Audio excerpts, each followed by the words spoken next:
So Celine, thank you very much for being with us today. How do you feel here in San Sebastian with your film? Well, I mean, I'm just so happy to be here. I've never been to Basque, and I've never been to Spain, and I just feel like it is such an honor to be here to this prestigious film festival. I'm just happy. I watched your film in Berlin. Yeah. I loved it, I have to say. Everyone did. It's your directorial debut. Yeah. Did you think that your first feature film was going to have this echo, to be such a resounding voice in this year?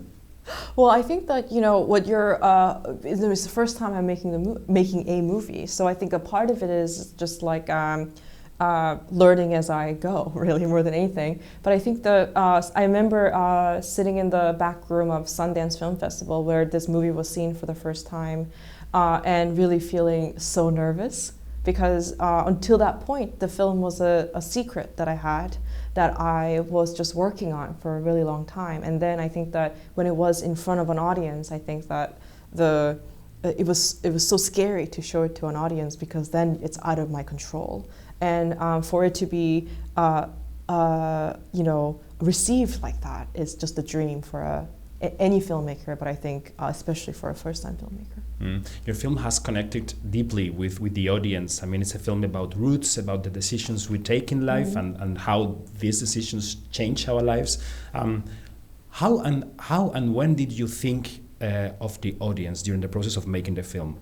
This was a film for you. It was a film thought for the audience. You realized there was going to be an audience there when you were in Sundance. How did it work? I think that, you know, I was sort of really sitting there, it really did come from an autobiographical moment of, you know, me sitting in this bar in New York City, sitting between my childhood sweetheart who had come to visit me from Korea, and my husband who I live with in New York City. And I think that, you know, while I was translating between these two, I was thinking that, hey, this feels really extraordinary to me. This feels like, for an ordinary person like myself, something really extraordinary happening in my own life, even though it's so quiet and invisible. And I wasn't sure if that was going to mean something to other people as well. But something that I did is I told the story of sitting there between my childhood sweetheart and my husband to some of my friends who have different stories, different history, and different walks of life. And I think that in my talking to them about it, what I realized is everybody that I talked to had a story of their own that they can really think about every time that this happens, even though they're not Korean, you know, Canadian American. They were all having a universal experience of that feeling of like, there are parts of my own life that is a past life.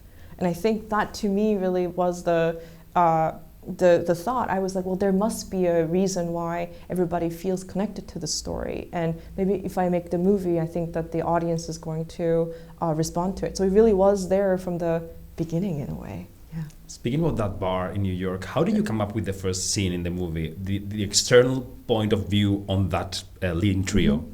Well, I think that, you know, there's a mystery to the film, and and it's not a murder mystery, but it is a mystery of life, which is that who are these people to each other? And sometimes there's no one word to describe who we are to each other, because it is too complex or it's too deep without any reason, and it's not a practical connection, but it's a kind of an ineffable, magical connection. And I think that what I really wanted the audience to feel in the beginning of the film is to feel like a detective, to be a detective in this mystery of this movie. And I wanted them to feel like they're a part of the story too, and in trying to figure out who these people are to each other, so that when we're back in that scene later in the film, we're then able to, you know, together solve the mystery in a way. And I think that really was the way I wanted to begin the film.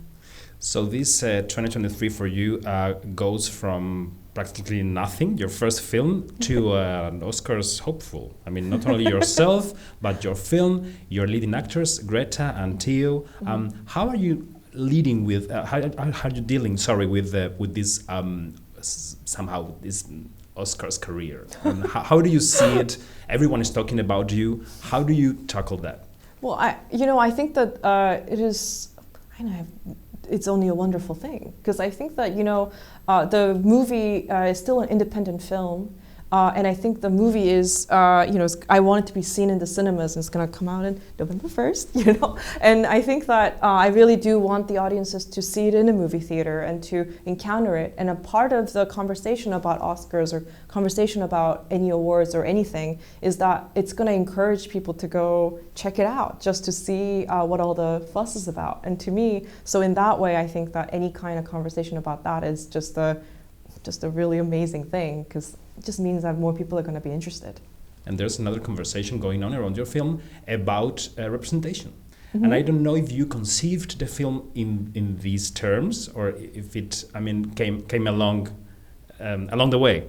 Well, I think that because of who I am, I think that it really was something that was a sort of a natural part of the film, and the movie really is about being an immigrant at the heart of it. So I think that in that way, I think there was a very natural thing that really came about when it comes to beyond representation of a certain race, but representation of immigration. Mm-hmm. Or maybe it can be something as little as immigration between a city to another city, or it can be something much smaller than the sort of a massive immigration that the characters in the film have, which is across the Pacific Ocean, from a whole new language and a culture and a continent to another one. But I think that we all have a bit of moving to a place to another place in our own lives. And it can be as simple as, well, you were 16 once and you're no longer 16, and you're never going to be 16 again. So I think that there is a way in which that the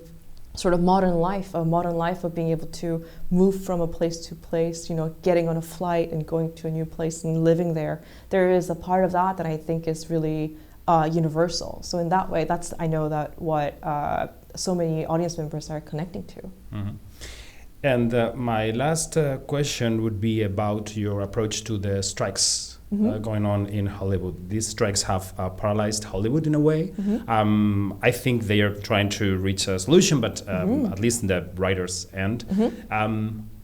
What do you think about these strikes? Do you feel connected to the demands of these guilds? How do you? Yes, of course. I'm part of the Writers Guild. I'm here on behalf of the DGA, the Directors Guild, but I'm also a part of the very proud member of the WGA, the Writers Guild of America, and I of course feel very, very connected to their issues because I'm a part of the guild and I deal with the same issues that everybody else in the guild are dealing with. Yeah.